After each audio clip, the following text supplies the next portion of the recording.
की आदरणीय हिंदू हृदय सम्राट बाळासाहेब ठाकरे यांनी जो ज्वलंत हिंदुत्वाचा विचार या महाराष्ट्राला आणि या देशाला दिला, जो स्वाभिमान या महाराष्ट्राला शिकविला, मराठी माणसाला शिकविला, तो आज उबाटा शिवसेनेने काँग्रेसच्या पायाशी गहाण ठेवलेलं आहे. अक्षरशः उबाटा शिवसेना ही आश्रितांची सेना.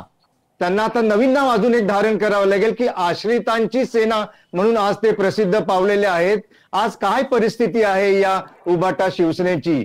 ज्या हिंदू हृदय सम्राटांच्या पुत्राला एक मान होता, ज्यावेळेस ते भारतीय जनता पार्टी बरोबर हिंदुत्वाबरोबर होते, त्यावेळेस ते बरोबरीने राहायचे आणि बरोबरीने त्यांना वागवलं जायचं. आज तेच उद्धव ठाकरे ज्यावेळेस तिथे राहुलजी स्टेजवरती मोठा स्क्रीन लावलेला आहे, स्टेज जवळजवळ 25 फुटापेक्षा लांब आहे आणि त्याच्यानंतर रांगा लागल्या, तरी सुद्धा संजय राऊतांसारख्या त्यांच्या प्रवक्त्यांना सांगावं लागलं की पुढून आम्हाला नीट दिसत नव्हतं आणि त्यामुळे आम्ही मागे बसलो. अरे ऑलरेडीच ती पहिली रांग एवढी लांब होती आणि त्याच्यानंतर सुद्धा ह्यांना स्वतःहून यांची लायकी काय ती ओळखली, त्यांना ती दाखवून दिली आणि त्यांना योग्य ती जागा दाखवली.